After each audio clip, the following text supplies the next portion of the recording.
Dito, amado, adorado e presente, Senhor Jesus, este é o dia, este é o momento que o Senhor fez, e sem mais delongas, muita coisa aconteceu hoje e ainda tem algo bastante importante para acontecer.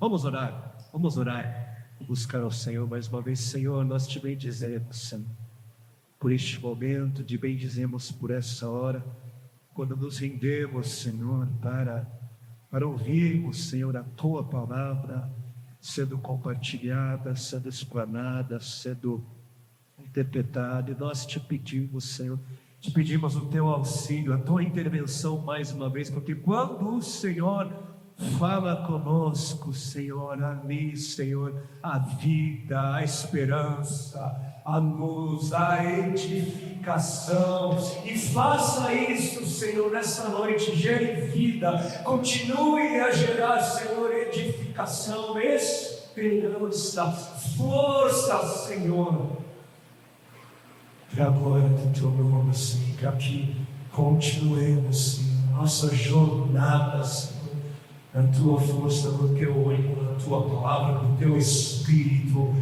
em Teu nome, Senhor Jesus, assim nós oramos. Amém.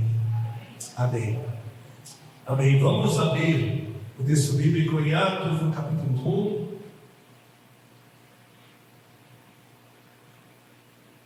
1. Atos, capítulo 1. Vamos ler o versículo 1 ao versículo 3. Lembrando aqueles que estão conosco pela primeira vez, que nós estamos no início de uma jornada.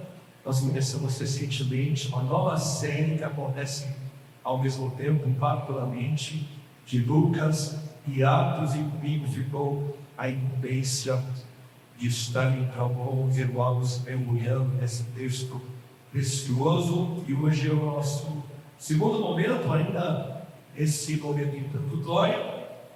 Versículo 1: escrevi o primeiro livro, ó Teófilo, relatando todas as coisas que Jesus começou a fazer e a ensinar, até o dia em que foi levado às alturas, depois de haver dado mandamentos por meio do Espírito Santo aos apóstolos que tinha escolhido. Depois de ter padecido, Jesus se apresentou vivo a seus apóstolos com muitas provas incontestáveis, aparecendo-lhes durante 40 dias e falando das coisas relacionadas com o reino de Deus. Amém? Amém. Nem todo mundo faz essa relação, mas eu creio ser uma relação bastante importante. Qual é essa relação? O mesmo autor do livro de Atos foi Lucas, que foi quem escreveu o evangelho que leva o nome mesmo, o evangelho de Lucas. Se nós lermos ou se lembrarmos do primeiro versículo que nós lemos hoje aqui, de Atos 1, ali está escrito: escrevi o primeiro livro, ó Teófilo, relatando todas as coisas que Jesus começou a fazer e a ensinar. Mas qual o primeiro livro?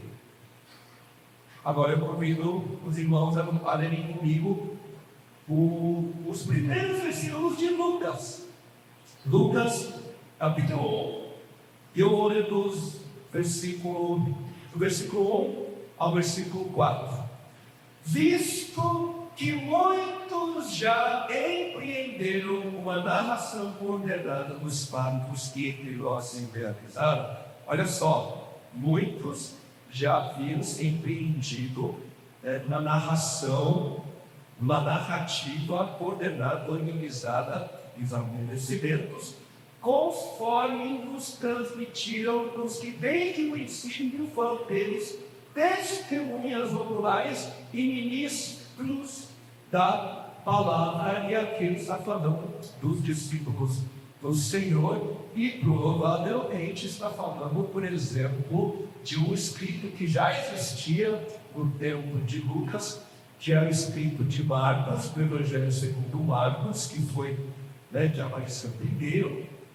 E igualmente, versículo 3, e igualmente a mim pareceu bem, depois de cuidadosa investigação de tudo desde a sua origem, dar-lhe por escrito, ó excelentíssimo Teófilo, uma exposição em ordem, para que você tenha plena certeza das verdades em que foi instruído. Então vamos para os argumentos que relacionam Lucas e Atos. A gente percebe pelos conteúdos, tanto de Lucas e de Atos, que se complementam. A gente percebe então um argumento desfavorável, os conteúdos se conversam, né?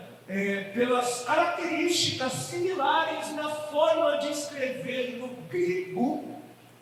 Quando você vai para o grego, você percebe um grego mais rebuscado de ambos os textos de Lucas e de Atos. Pelo fato de ambos os textos terem sido escritos pelo mesmo destinatário, o excelentíssimo Teófilo, foi por uma mesma pessoa, pelas menções das cartas do apóstolo Paulo. O apóstolo Paulo, nas suas cartas, ele menciona Lucas, o médico amado, que acompanhou por um tempo o apóstolo Paulo em suas viagens. A gente vai ver também, inclusive, mais para frente em Atos. E por tantas outras evidências históricas e da tradição da igreja, a gente conclui então que Lucas e o evangelista foram o mesmo autor, tanto de Lucas quanto de Atos. Inclusive, existem bons argumentos que vão mostrar que Lucas Atos pode ou deve ser visto como uma obra só. Uma obra só, e Atos, portanto, seria a continuidade do texto do Evangelho segundo Lucas. Ok? Na primeira parte dessa série de Atos, eu mencionei há poucas semanas um pouco sobre a importância do livro de Atos. Mas, com vocês, mais uma vez, eu quero perceber um pouco mais quanto essa obra é importante. Dos 7.947 versículos, quase 8.000 versículos do Novo Testamento, o texto de Lucas Atos tem 2.157 versículos, ou seja, cerca de 27% do Novo Testamento. Em comparação, o apóstolo Paulo, nas suas cartas, ele escreveu 2.032 versículos e João 1.407. Ou seja, Lucas foi o maior autor do Novo Testamento. 1/4 do Novo Testamento foi escrito por ele. E se os números por si só têm algo a nos dizer, um outro dado importante é que um pouco mais de 50% do Novo Testamento foi escrito por dois principais propósitos. Primeiro, a revelar a origem do movimento de Cristo. E segundo, para descrever como a igreja nasceu e avançou. E a gente tem então os evangelhos segundo Mateus, Marcos, Lucas e João, que narram sobre a vida e a vida, o mistério encarnado do Senhor, ou seja, a origem. E o livro de Atos narra sobre como esse evangelho alcançou as nações, narra sobre como a igreja ela se manifestou depois da vinda do encarnado Senhor.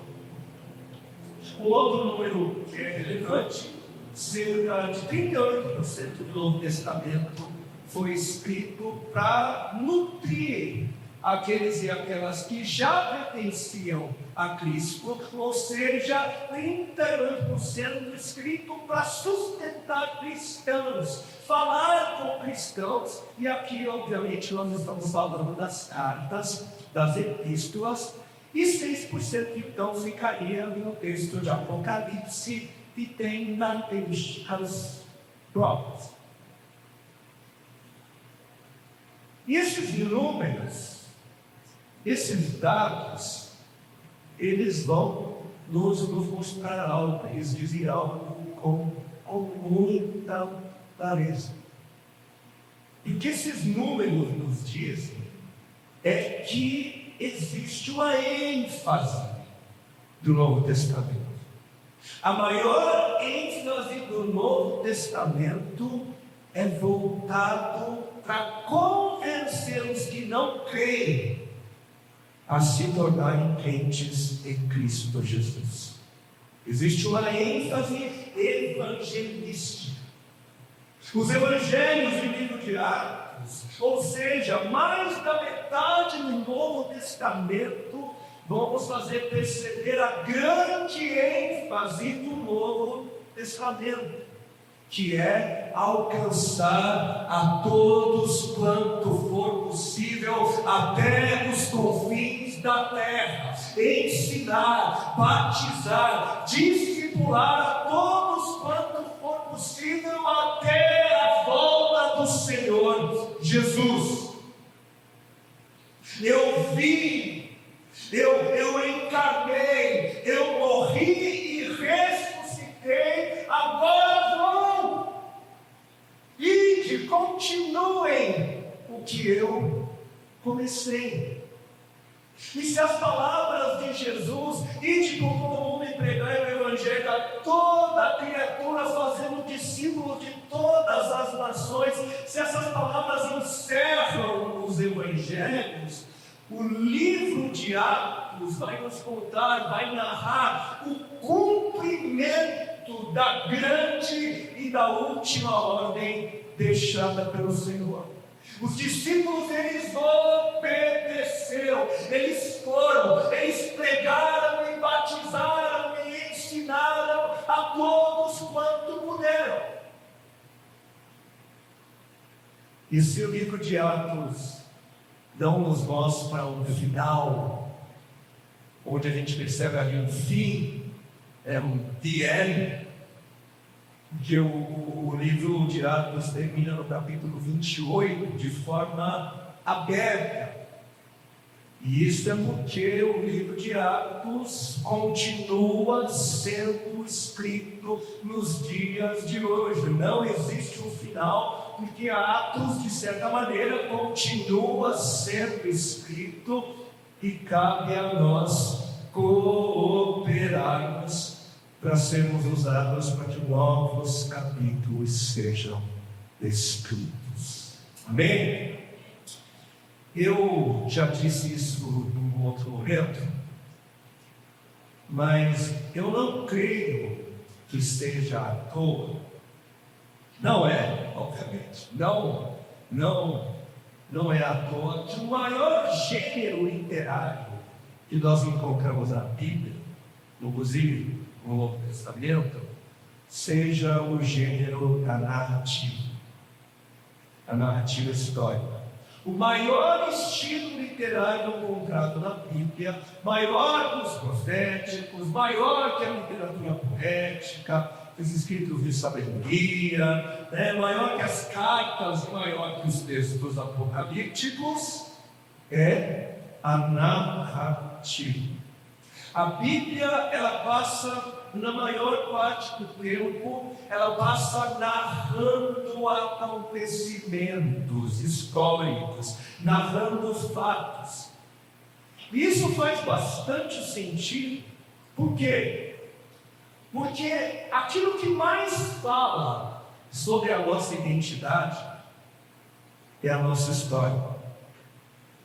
É a nossa história que nos conta, que diz quem nós somos. É a nossa história que diz de onde viemos, para que existimos, para onde estamos indo. É a nossa história, é a nossa narrativa narrativa que traz revelações sobre nós.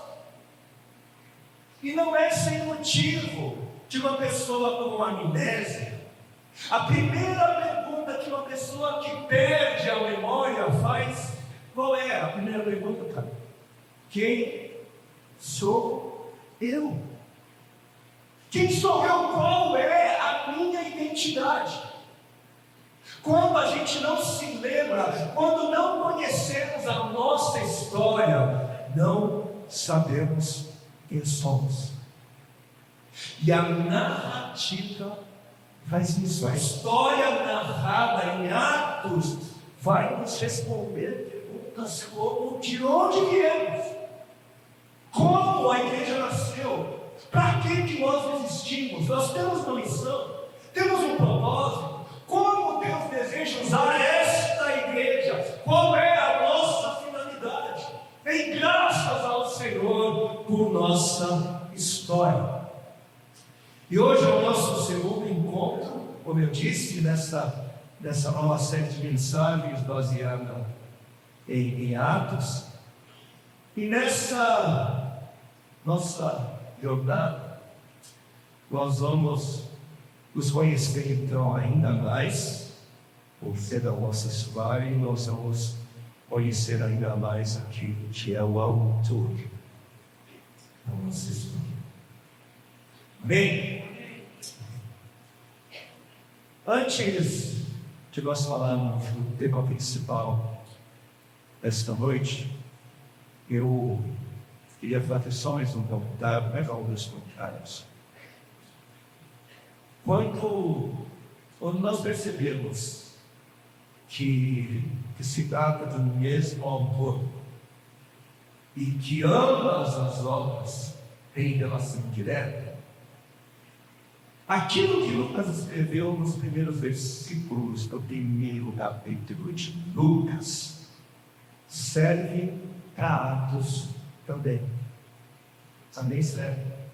E nos primeiros versículos do capítulo 1 de Lucas, Teófilo, ele é informado de que o texto que ele tinha em mãos era uma exposição em ordem, ou seja, uma exposição escrita que foi organizada, fruto de cuidadosa investigação. Uma investigação baseada em textos, em outros textos consagrados, ou uma investigação baseada em entrevistas com testemunhas oculares, com pessoas que conviveram com Jesus e viram ele sendo morto e ressuscitado. E a partir do conteúdo de Lucas Atos, a partir dos detalhes bastante pessoais que Lucas ele teve acesso em suas investigações e entrevistas, a partir disso é possível concluir que Lucas ele entrevistou testemunhas como o apóstolo Pedro, como o apóstolo Tiago, irmão de Jesus, Maria Madalena e Maria, a mãe de Jesus. Ele envolveu no mesmo tempo deles. Por exemplo, só em Lucas, só no Evangelho segundo Lucas, nós vamos ficar sabendo de detalhes mais detalhes sobre a visita do anjo Gabriel, que tinha anunciado que Maria ficaria grávida do Salvador da humanidade. É só em Lucas que nós vamos ficar sabendo da interação entre Maria e sua prima Isabel e o fato de que João Batista estremeceu no ventre de Isabel. Só em Lucas nós vamos ficar sabendo de mais detalhes sobre o nascimento e sobre a infância de Jesus. Como ele foi apresentado no templo, e o episódio em que João e Maria acharam que tinham perdido em Jesus e encontraram ele no templo, dias depois, conversando com doutores da lei. Só em Lucas. Mas dentre Tantas coisas que me chamam a atenção, eu queria trazer a atenção de todos para um detalhe. Que detalhe é esse? O maior autor do Novo Testamento, inspirado pelo Espírito Santo, ele nos deixou um texto onde ele mesmo confessou que foi fruto de trabalho, de muito trabalho, porque além de investigar, além de ler textos que vieram antes, como o Evangelho de Marcos, por exemplo, e se os irmãos perceberam, não é à toa que nós vamos perceber textos idênticos em Mateus, Marcos e Lucas. Por quê? Porque tanto Mateus quanto Lucas, eles usaram o primeiro texto de Marcos como referência e copiaram porções de Marcos. Inclusive, a gente vai perceber isso com muita clareza no Evangelho segundo Lucas. Então, além de investigar, de ler, viajar, entrevistar testemunhas oculares, Lucas, ele escreveu o contexto de forma organizada. Foi pensado, foi arquitetado. Lucas e Atos são os maiores textos do Novo Testamento, mesmo separados. Lucas é um pouco maior que Atos, mas ambos os textos têm quase de mesmo tamanho. E ambos os textos cabem quase que exatamente em um rolo de papiro da antiguidade, que seria a nossa versão de folha de sulfite. Mas naquela época, naqueles dias, eles usavam rolos de papiro que tinham alguns metros. E eu não creio que foi coincidência que os textos cabiam praticamente cada um em um rolo de papiro na antiguidade. Foi calculado, foi pensado um rolo para Lucas e um rolo para Atos. E ainda ambos os textos, olhem só, cobrem um período de 30 anos. Cada um deles em Lucas, em Atos, 30 anos. E é fácil também perceber algumas estruturações mais técnicas também, mas uma ligação também cronológica e temática. A gente percebe essas estruturações foi estruturado. Atos 1:8 começa dizendo que os discípulos seriam testemunhas de Cristo em Jerusalém, Judeia, Samaria, até os confins da terra. E essa introdução de Atos 1:8 é uma espécie de índice do livro de Atos, porque nos capítulos 1 ao 7, os discípulos estão em Jerusalém. Do 8 ao 12, os discípulos passam por Judeia e Samaria, e a partir do versículo 13 até o versículo 20, a partir do capítulo 13 até o capítulo 28, os discípulos então passam para os confins da terra. Uma exposição ordenada, um texto organizado, fruto de muito trabalho, investigação, meditação, estudo, estruturação, edição. E para qual conclusão tudo isso aponta? Que quando nós falamos de inspiração divina, que quando nós falamos da ação de Deus na terra, isso não significa apenas ficar trancado em um quarto o dia todo, orando em línguas e recebendo um download espiritual. Não. Não foi assim que os textos de Lucas e Atos foram escritos. Lucas estava no quarto, orando em êxtase, sem consciência, recebendo de Deus o que deveria ser escrito, palavra por palavra, e também não foi assim com os outros autores bíblicos, com exceção de alguns poucos lugares onde Deus ele teria ditado o que escrever. O que você percebe na maioria do tempo é que por trás de todo o esforço humano, por trás de toda a ponderação, de toda a investigação, por trás de todo o trabalho, existe um Deus em ação, inspirando, influenciando, agindo por meio dos esforços, cooperando com os atos humanos.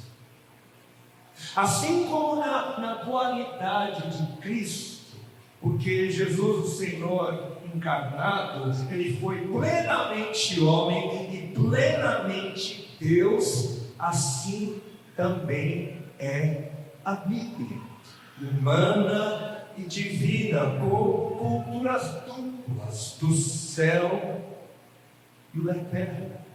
A palavra de Deus tem uma realidade encarnada, humana e também divina. A Bíblia é fruto do trabalho humano, tanto quanto divino. A Bíblia é tão humana que o grego de Lucas é mais sofisticado que o grego de Pedro. Afinal, Lucas era estudado, era médico, e Pedro foi pescador. A Bíblia é tão humana que envolveu, como a gente viu, é muito trabalho humano da parte dos autores. Mas a Bíblia é divina porque de forma misteriosa e sobrenatural, Deus inspirou, Deus conduziu, Deus capacitou os seus cooperadores. Seus cooperadores e esse desejo de Deus de trabalhar em cooperação com os homens foi assim desde o Jardim do Éden, desde a criação, e isso a gente vai perceber melhor daqui a pouco. E tudo isso serve para silenciar uma falácia, serve para silenciar uma falsa declaração. Essa falsa declaração que diz que se é fruto de trabalho humano, não é espiritual. Que se algo vem de esforço humano, é dos homens e não é de Deus. Mas algo muito importante nós sabermos é que Deus não se opõe ao trabalho. Ele não se opõe ao trabalho humano, e pelo contrário, ele estimula o trabalho. A graça, ela não se opõe ao trabalho. O que a graça rejeita é o louvor do resultado. Porque, embora o trabalho pertença ao homem, o resultado é de Deus e glória a Deus por isso. Em vão o sentinela vigia a cidade, se não for Deus guardando a cidade, diz a palavra. Ou seja, a cidade está segura, é Deus o responsável pelo resultado, quando a cidade está segura, mas ao homem cabe a sua parte, o seu trabalho, vigiar. Deus estimula o trabalho do sentinela, mas a glória da cidade guardada é dele. Uma pessoa, ela sai procurando trabalho e as portas se abrem, e o que é que nós dizemos? Glória a Deus! Glória a Deus!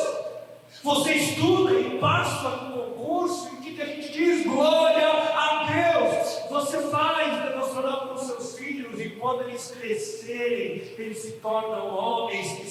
ao Senhor, glória a Deus.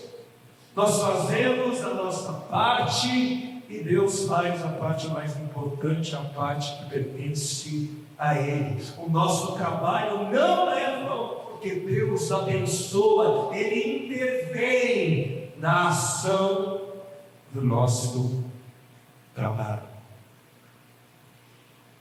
E isso encontra uma desculpa que parece ser clássica. Pessoas que deixam de fazer o máximo que podem, usando a desculpa de que é Deus quem faz. Não fazem mais, não vão além, porque dizem que o esforço humano é em vão e creem que é na espontaneidade, é no improviso que Deus atua. Inclusive, eu já ouvi, gente muito famosa, dizendo algo espontâneo na demissão, e logo depois dizendo: olha, eu não tinha pensado nisso. Só pode ser de Deus. Eu nunca tinha pensado nisso, só pode ser de Deus. Porque existe uma crença. Tem gente que acredita que é na espontaneidade com que Deus atua. E nesse caso, o que legitimaria a fala como sendo de Deus seria o fato de nunca ter sido pensado antes. Olha, de Deus, porque eu não conheci isso antes. Por isso, refletir para quê? Meditar para quê? Estudar, investigar para quê? É humano, é mundano, não é de Deus.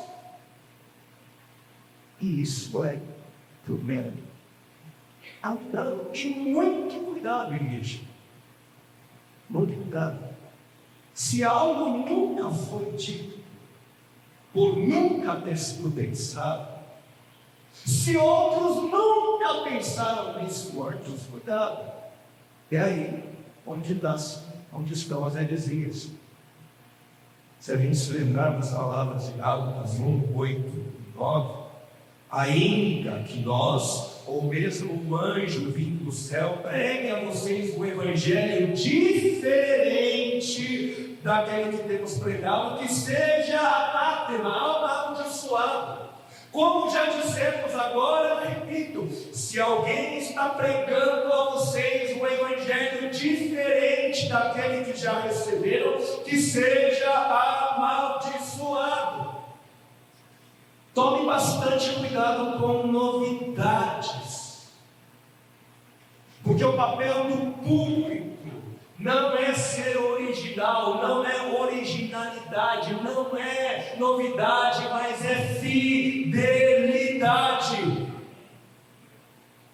Na originalidade estão as heresias, se é novidade, desconfie. Mas Deus pode atuar na espontaneidade? Claro que sim. Ele é Deus. Ele é Deus. Se uma situação demandar, por que não? Não vamos colocar limites no Espírito Santo. Ele atua da forma que ele quiser, tanto por meio do esforço humano quanto por meio. Eu creio nisso. Mas ele faz a partir da nossa cooperação, a partir da nossa colaboração. E se você deixar de dar principal parte e usar Deus como desculpa ou uma base por desculpa, você vai estar de um varão. Inclusive, esta promoção, né? E não isso é informação. Estou e o que quer e avalio com o Senhor tem de usar eu percebo que quanto mais eu trabalho, mais em paz ser abençoado mesmo. Que quanto mais eu faço o meu trabalho, quanto mais eu me esforço, mais as pessoas parecem ser abençoadas. É claro que Deus ele faz muito além do nosso empenho humano. Mas se eu posso fazer algo mais e não faço, será que eu estaria sendo um bom co-criador de Deus? E isso serve para todas as áreas. Isso serve no trabalho, no estudo, no casamento, na criação de filhos, na pregação, no louvor, no evangelismo, enfim, tudo. Quanto mais eu faço, quanto mais eu me dedico, eu me esforço e coopero daquilo que cabe a mim, mais eu percebo a graça de Deus se manifestando e ao meu estado isso. A mim, na atenção dele. Porque, de novo, Deus não se opõe ao trabalho. Nessa quarta pessoa. A forma de seu raro é que. Graças ao Senhor. Bem, agora é tudo isso em mente. Vamos então ter esse mal dessa coisa. Outras assim, é o reino de Deus. O reino de Deus. Versículo 3 do capítulo de Atos. Depois de ter sofrido, Jesus se apresentou vindo aos seus apóstolos com muitas provas incontestáveis, aparecendo-lhes durante 40 dias e fazendo o quê? Falando das coisas relacionadas com o reino de Deus. 40 dias falando das coisas relacionadas ao reino de Deus. E se existe um assunto central, se nós analisarmos todos os discursos do Senhor Jesus, nós vamos chegar à conclusão de que o assunto central da proclamação de Jesus foi o reino de Deus. Arrependam-se, pois o reino de Deus está próximo. Ou seja, prestem atenção, se atentem para o que Deus está fazendo. O reino de Deus chegou. Quando Jesus começou a pregar, essas foram as primeiras palavras que foram pronunciadas por Jesus. Perto está o reino de Deus. O reino de Deus chegou. E por todos os evangelhos nós vamos perceber que a pregação de Jesus foi sobre as realidades do reino de Deus. Bem-aventurados os pobres de espírito, bem-aventurados os perseguidos por causa da justiça, deles é o reino. Busquem em primeiro lugar o reino. Nem todo aquele que me diz Senhor, Senhor, entrará no reino.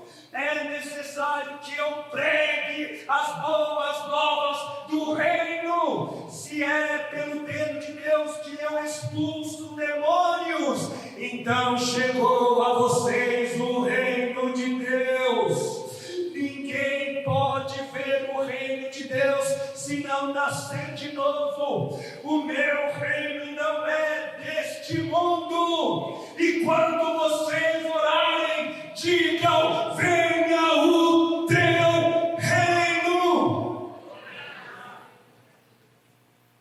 E como nós percebemos antes da sua partida, no início do livro de Atos, o Senhor ainda passou 40 dias ensinando sobre o reino de Deus.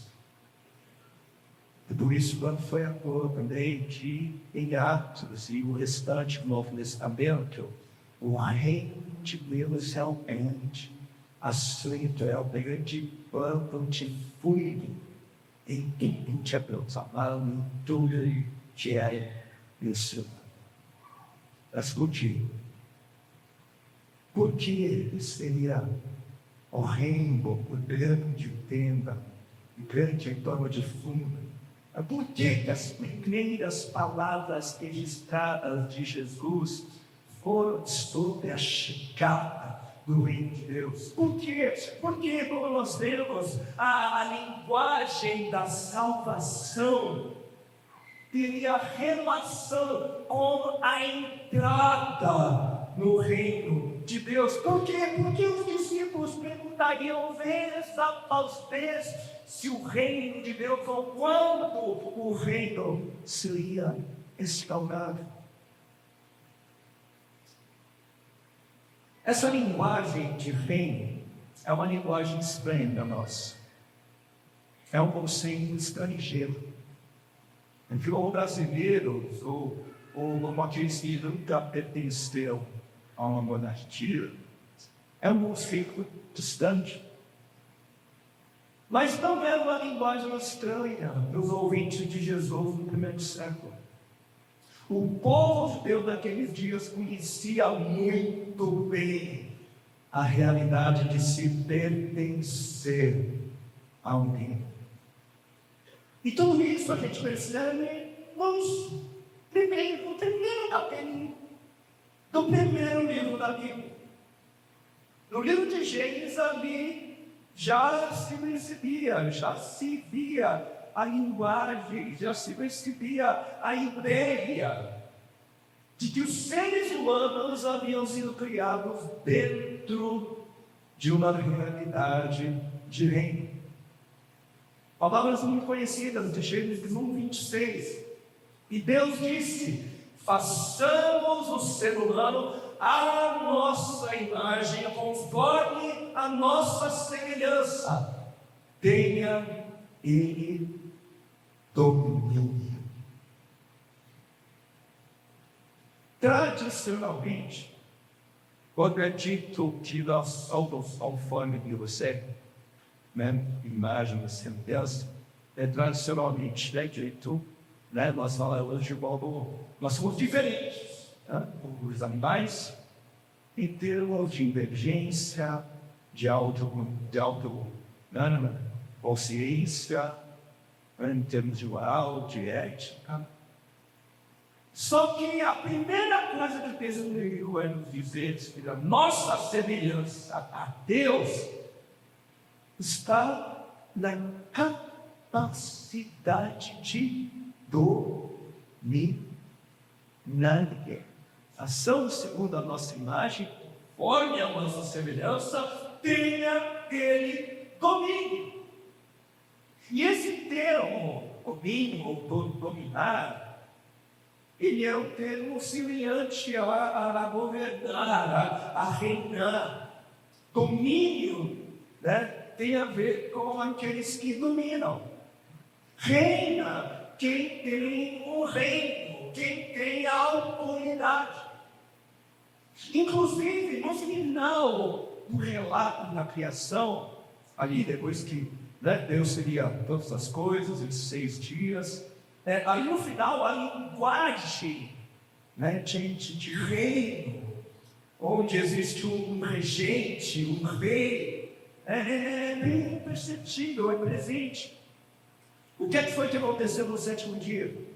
Depois do fim da criação, Gênesis 2, capítulo 3, e Deus abençoou o 7º dia e o santificou, porque nele descansou de toda obra que o Criador tinha feito.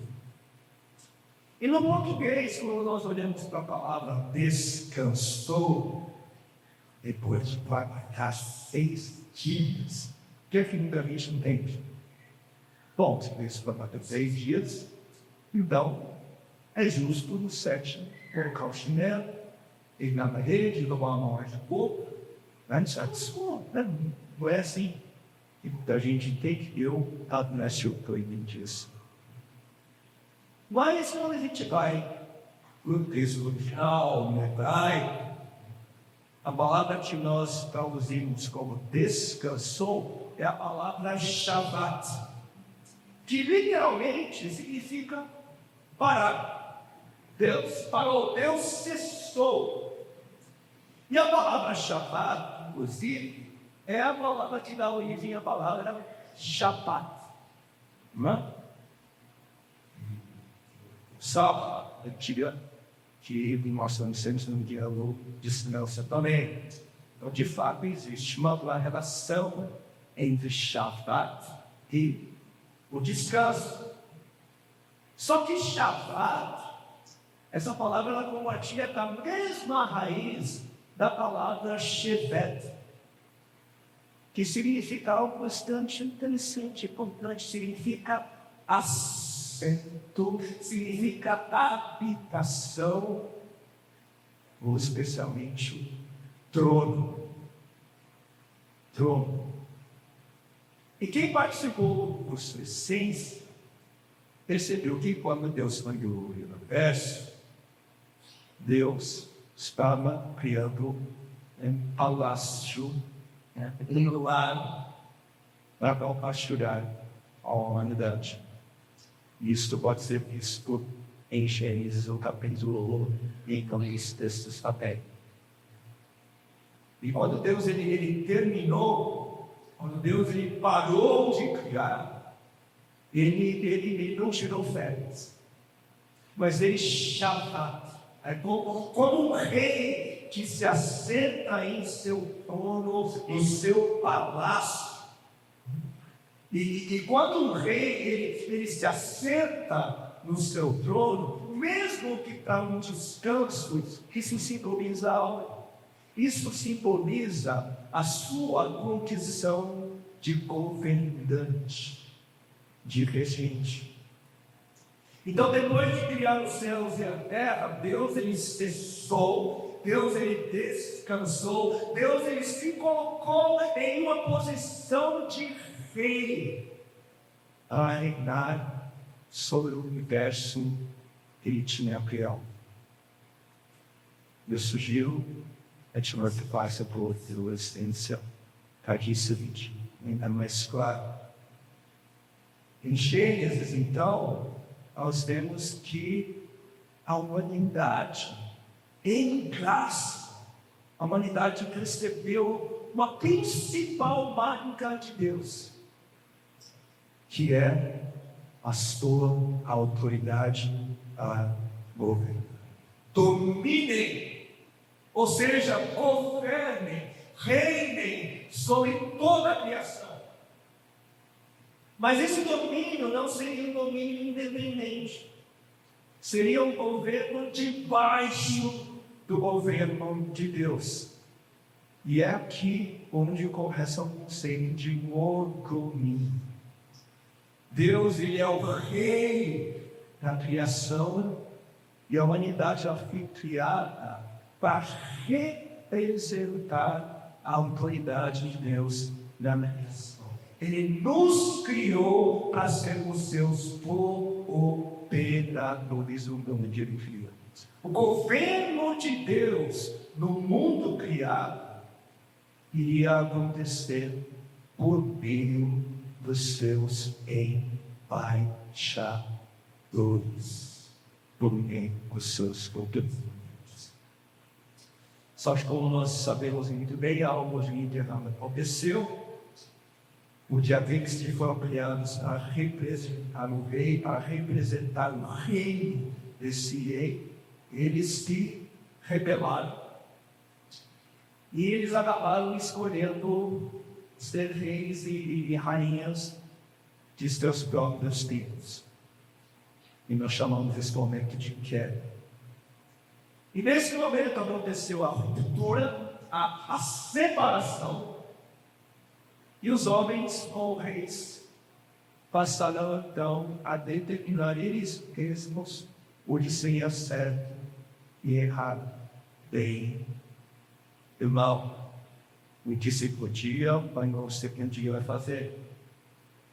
E como consequência do pecado, da rebeldia, dessa escuridão, o Criador ele se afasta, o reino de Deus se afasta, nós somos separados dessa realidade, e com isso nós vamos perceber um reinado de caos se estabelecendo.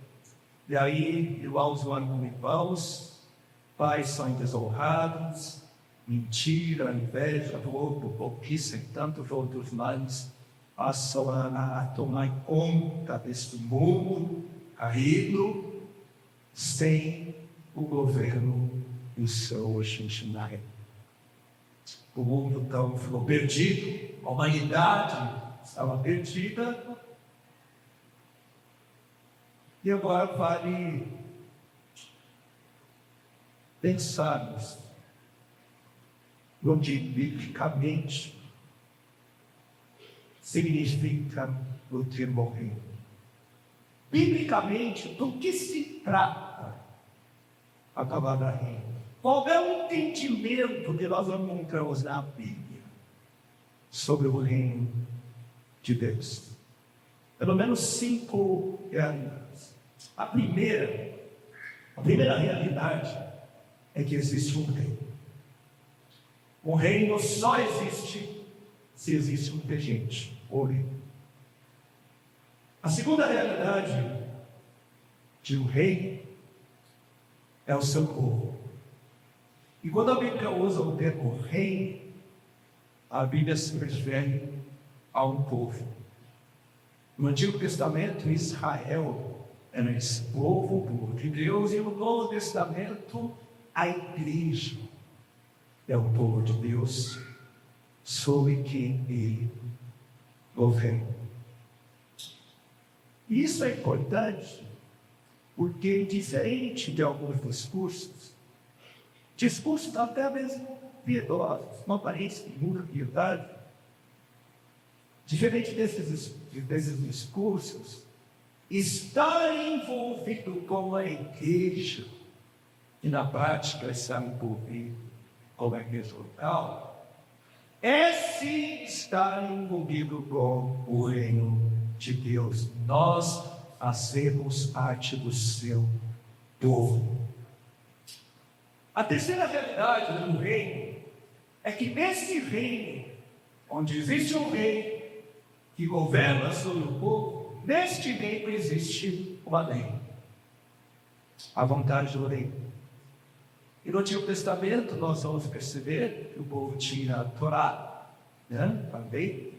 E no Novo Testamento que nós percebemos são declarações de Jesus, como no Sermão do Monte. Nós temos as cartas, onde estão ali os imperativos da graça, a lei, do amor, e tanto vimos no curso de Efésios. Então, o reino tem a ver com a presença do rei, que governa sobre o povo, e faz a vontade do rei, obedecendo às leis. E a quarta realidade bíblica de um reino diz respeito ao território, ao espaço, a uma terra. É muito clara a importância da terra prometida no Antigo Testamento. E é bastante claro qual vai ser o final da nossa história. Novos céus e nova terra, nova Jerusalém, que vai se manifestar restaurada e em glória. A criação que lá no início Deus disse ser muito boa, ela vai ser restaurada, e o universo, esse espaço sagrado vai ser muito bom outra vez. E afinal de contas, nós vamos ressuscitar em corpos glorificados, em corpos, porque a matéria é boa, é muito boa, e vai haver um território infinito no seu reino eterno. E a última realidade que eu gostaria de destacar hoje seria sobre a característica do governo de um rei soberano. O que é que caracterizaria o governo de um rei? Onde sim, um rei governa. Mas esse governo consiste para o bem de quem? Para que serve o rei? E tanto no Antigo quanto no Novo Testamento, uma das principais características de um rei, uma das principais atividades de governo de um rei, é a sua responsabilidade de zelar pelo seu povo. É a sua responsabilidade de resgatar o seu povo, de salvar o seu povo. Porque um rei que se cresce é aquele que luta pelo seu povo, que guarda o seu povo, que protege o seu povo, que serve o seu povo. Esta é a principal característica de um rei, segundo a revelação bíblica, que tem como referência o próprio Deus, o Rei dos Reis. E como mirante farol, ele welcome, espiral em meio às tempestades. Nós temos o texto de Êxodo, o texto que a gente chama, temos o texto mencionado. Esse texto de tanto tem a nos dizer sobre a nossa jornada da escravidão, a liberdade, a guerra prometida. E é nessa história, é nessa narrativa do resgate do povo de Deus da escravidão do Egito. É nessa história que nós vamos ver pela primeira vez, de forma muito clara, dois Deus aparecendo. É pela primeira vez de forma muito clara. Logo depois do resgate de Faraó do Egito, Êxodo capítulo 15, versículos 1 e 2. Então Moisés e os filhos de Israel entoaram este cântico ao Senhor. Cantarei ao Senhor porque triunfou gloriosamente. Lançou no mar o cavalo e o seu cavaleiro. O Senhor é a minha força e o meu cântico. Ele se tornou a minha salvação. Este é o meu Deus. Este é o meu Deus, a minha salvação. A palavra salvação aparece aqui pela primeira vez na Bíblia, de forma clara e explícita. E a outra palavra que aparece pela primeira vez na Bíblia, aparece também aqui, um pouco depois, no final desse cântico, em Êxodo, versículo 17, 18. No santuário, ó Deus, que as tuas mãos estabeleceram, o Senhor reinará para todo sempre, por todo sempre em seu espaço criado, Deus será rei. Então, a primeira vez que a realidade da salvação e a realidade de Deus ser rei aparecem claramente. A primeira vez que essas duas realidades aparecem, elas aparecem juntas. A realidade da salvação e a realidade de Deus ser rei, elas aparecem juntas pela primeira vez no momento do grande resgate que aconteceu no livro de Êxodo. Então, resumindo, biblicamente, para nós entendermos o conceito de rei, nós precisamos estar cientes de que existe um rei, e que este rei governa sobre o povo por meio da sua lei, por meio da sua vontade, que é boa, agradável e perfeita. Esse reino tem um território, uma terra prometida, e esse rei governa, ele exerce a sua plena autoridade a serviço e a resgate do seu povo. De seu povo, povo que pertence a este Deus, a este povo ele cuida, ele protege, ele salva.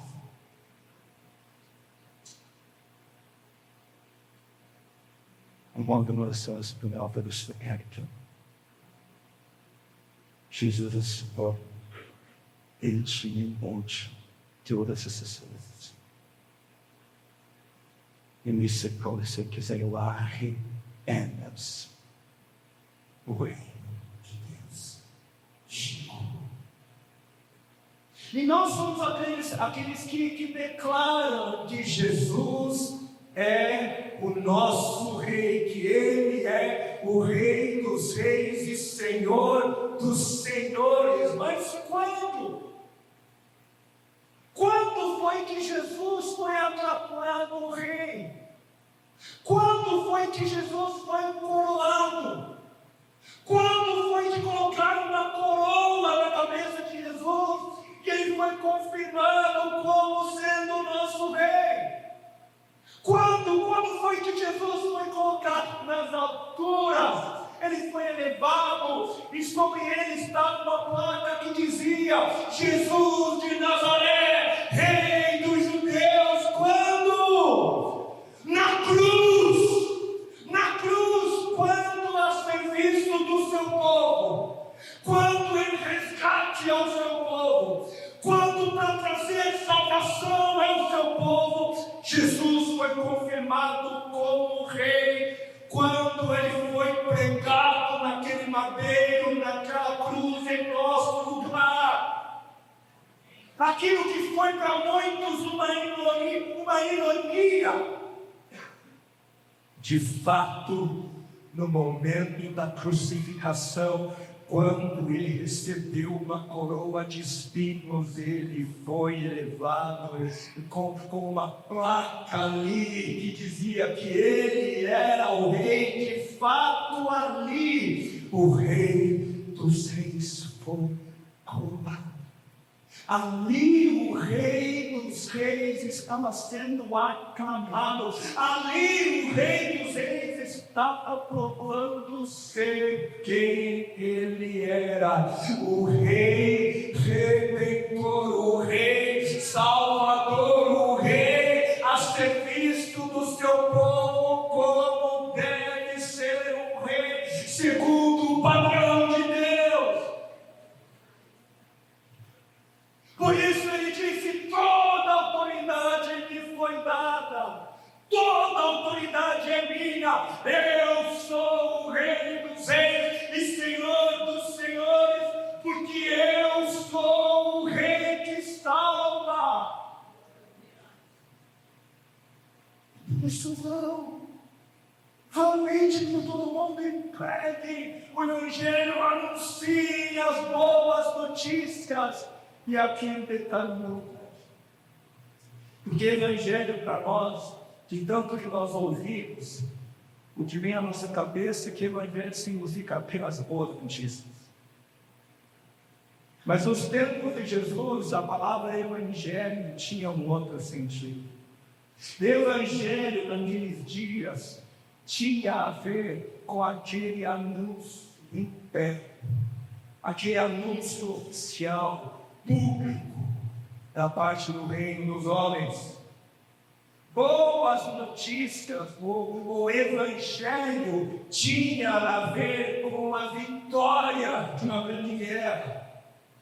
E tinha a ver também com a ascensão de um novo rei ao trono. Era para isso que a palavra evangelho era usada. É isso que significava evangelho, boas notícias, vencemos a guerra. Evangelho, boas notícias, temos um novo rei. Evangelho não dizia respeito a boas notícias do tipo, estou grávida, né? Tu vais ser uma boa notícia, ou conseguir um emprego, passei neste hora, não. O Evangelho não tinha a ver com as boas notícias de um rei e o seu rei. Olha só, este produto anuncia a chegada do rei. Vão e anunciem a vitória do nosso rei, anunciem a salvação do nosso rei, anunciem as boas notícias da chegada do reino de Deus, que já chegou entre nós, no nosso meio, e em breve irá se manifestar completamente quando o rei Jesus voltar, e ele vai voltar, Jesus vai voltar, e quando ele voltar, o reino de Deus se estabelecerá por completo e para todos sempre, para todos sempre. Vamos lá, curva sua cabeça.